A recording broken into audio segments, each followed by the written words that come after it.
శాంతి ప్రియ ఇప్పుడే కొత్తగా బాలీవుడ్లో ఎదుగుతున్న నటి. ఆమె క్యాన్సర్ కారణంగా ఆమె యొక్క అమ్మని కోల్పోయింది. శాంతి తన అమ్మ యొక్క అస్థికలని హరిద్వార్లో కలపడానికి వెళ్తుంది. అకస్మాత్తుగా తనకి ప్రొడ్యూసర్ నుంచి కాల్ వచ్చింది.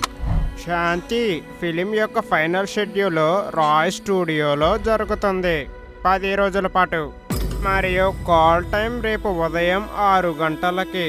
సార్, అమ్మకి చేయాల్సిన సాంప్రదాయాలన్నీ చేసి ముగించిన తర్వాత నేను వస్తాను. ఎన్ని రోజులైనా పర్లేదు, తర్వాత షూటింగ్ చేయండి. అయ్యో అరే శాంతి, ఇది అంతగా అవసరం లేకపోయి ఉంటే నీకు కాల్ చేసేవాడిని కాదు. ఈ ఫిలిం కోసం మేము ఇప్పటికే చాలా ఖర్చు చేశాము. మరియు ఇప్పుడు ఇంకొంచెం లేట్ అయితే మేము పూర్తిగా నష్టపోతాము. ప్రొడ్యూసర్ ముఖేష్ చెప్పిందంతా విన్న తర్వాత శాంతి సరే అని చెప్పింది. మరియు తన పనివాడితో పాటు రాయ్ స్టూడియోకి వెళ్ళింది. రోజంతా షూటింగ్ అయిపోయిన తర్వాత శాంతి అక్కడి నుంచి తన కాటేజ్కి వెళ్ళింది. అక్కడికి వెళ్ళి మంచం మీద పడుకోగానే నిద్రలోకి జారుకుంది. శాంతి తన గాఢమైన నిద్రలో ఉండగా ఏదో ఒక శబ్దం విని అకస్మాత్తుగా లేచింది. ఈ శబ్దం బయట ఉన్న లాబీ నుంచి వస్తుంది. శాంతి వెంటనే లేచి శబ్దం వస్తున్న లాబీ వైపు వెళ్ళింది. లాబీకి చేరుకోగానే శాంతి ఒక స్త్రీని చూసింది. ఆ స్త్రీ తన గోళ్లతో గోడని గీకుతూ ఉంది. ఇంత అర్ధరాత్రి వేళ ఇక్కడ ఏం చేస్తున్నావని శాంతి అడిగింది. మీరు ఎవరు? నేనేమైనా మీకు సహాయం చేయాలా? శాంతి అడిగాక కూడా ఆ స్త్రీ ఎటువంటి సమాధానం చెప్పలేదు. అప్పుడు శాంతి లైట్ వేసి ఆ స్త్రీ వైపు వెళ్తుంది. ఆమె అక్కడికి వెళ్ళి చూడగానే గోడ దగ్గర ఎవరూ ఉండరు. మరియు గోడ మీద గీతలు కూడా మాయమవుతాయి. శాంతికి అసలేం అర్థం కావడం లేదు. ఎప్పుడైతే ఆమె లైట్ ఆపిందో ఆ స్త్రీ అకస్మాత్తుగా తన ముఖం మీదకి వచ్చి ఇలా చెప్పింది. నువ్వు బాగుండాలి, ప్రాణాలతో ఉండాలంటే ఇక్కడి నుంచి వెళ్ళిపో, లేదంటే నీకు కూడా ఇదే గతి పడుతుంది. ఆ స్త్రీ ముఖం అలా ఉండడం చూసి శాంతి భయంతో కేకలు పెట్టి ఒక మూలన కూర్చుంది.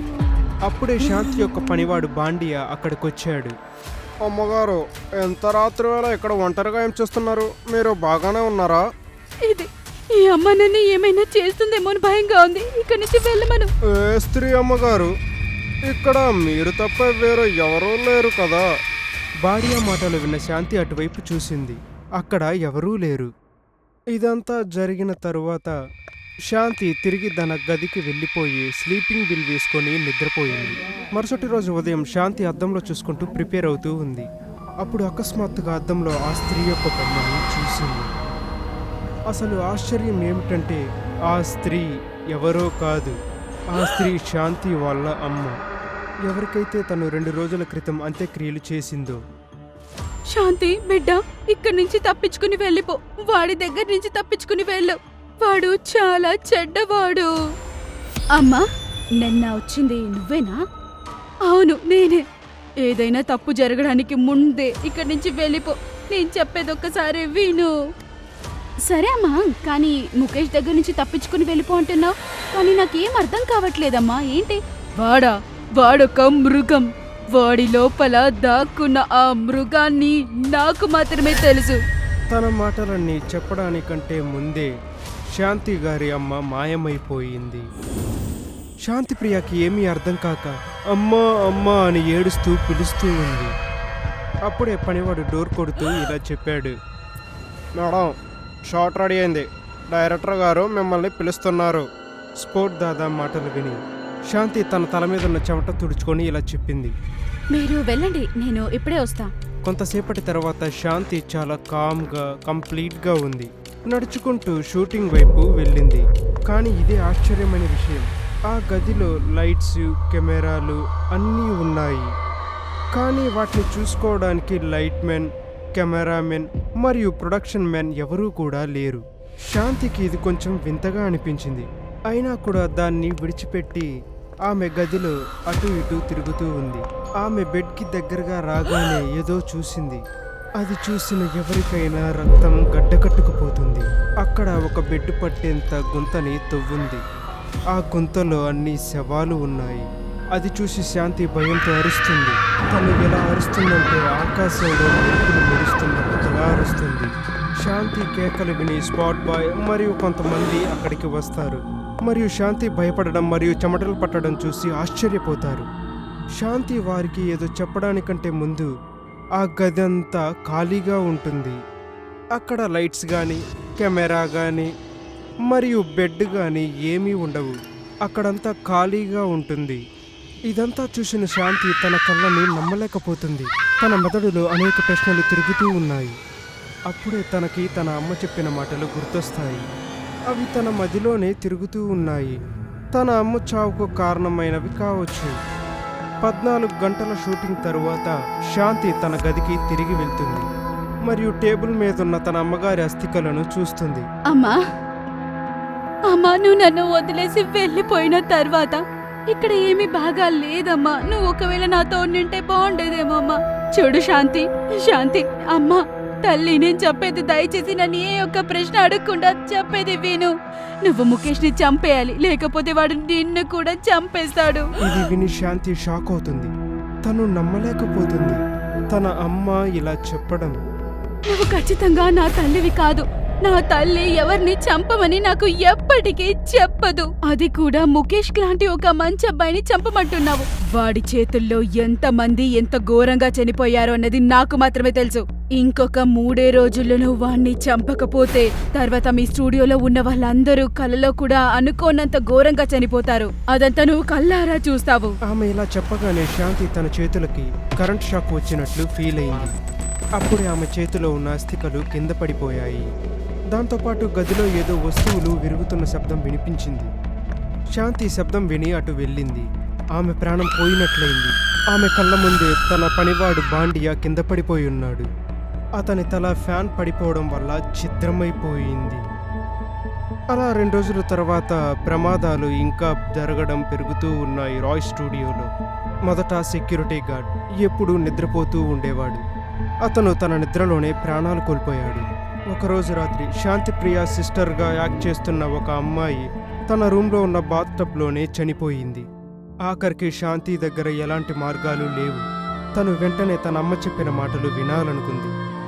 శాంతి తన గదిలో తన అమ్మాస్తికలను చేతిలో పట్టుకొని అద్దంలో చూస్తూ ఏడుస్తూ ఉంది.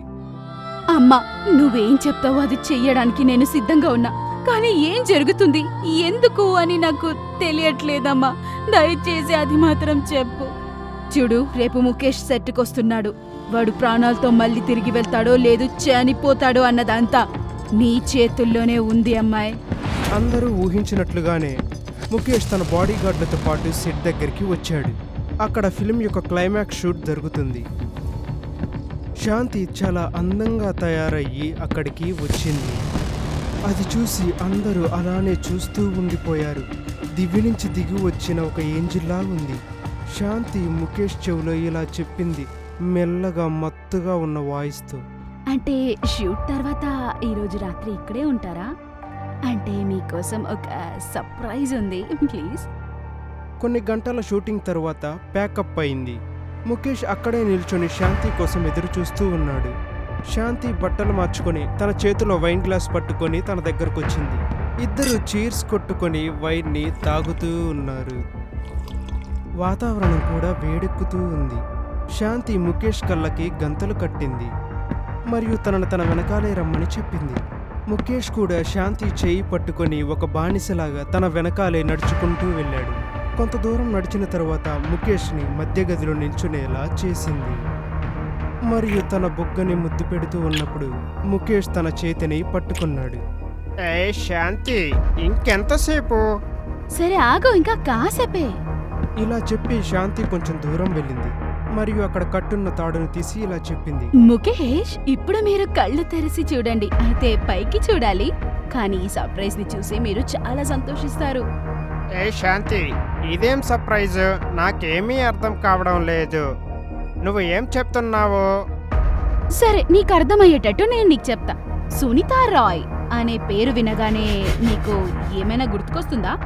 లేదు లేదు, సునీత డెడ్ బాడీ కింద లేదు. ఆమె తన లవర్తో ఉంది.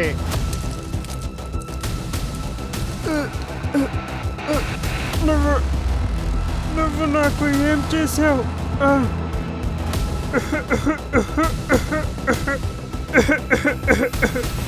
నువ్వు నాకు ఏం చేసావు? చూడు, ఏం ప్రాబ్లం లేదు. వైన్లో కొంచెం విషం కలిపానంతే. కానీ ఆ విషం యొక్క విరుగుడు నా దగ్గరుంది.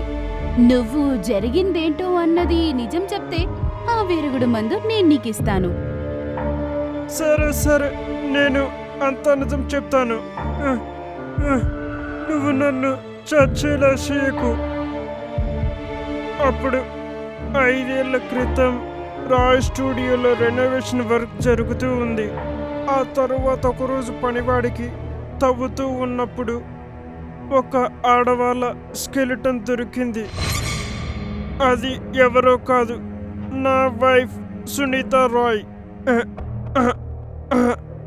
అప్పుడు ఈ విషయం తను నా దగ్గరకు వచ్చి చెప్పాడు. నేరుగా నా దగ్గరికి వచ్చి చెప్పాడు. నిన్ను నోరు మూసుకోమని ఎవరన్నారు? ఏం జరిగిందో చెప్పు. ఆ వార్తను అడ్డం పెట్టుకొని నన్ను బ్లాక్మెయిల్ చేశాడు. అతను నాకేం చెప్పాడంటే అతని లేబరర్ సాలరీ 4 రెట్లు పెంచకపోతే అతను పోలీసులు తీసుకొస్తానని నన్ను బెదిరించాడు. ఈ విషయం తెలిసి నేను చాలా కంగారు పడ్డాను. మరియు డబ్బంతా ఖర్చు అయిపోయిన కారణంగా నాకు వేరే చాయిస్ ఏమీ లేదు. అంటే దానికి అర్థం నువ్వు వాళ్ళని మోసం చేసావనే కదా? కరెక్టేనా? కానీ ఈ కథ ఇక్కడే ముగిసిపోదని నాకు తెలుసు. ఇంకా ఏం జరిగిందో నాకు చెప్పు. అంతా నిజం నువ్వు నాకు చెప్పాలి.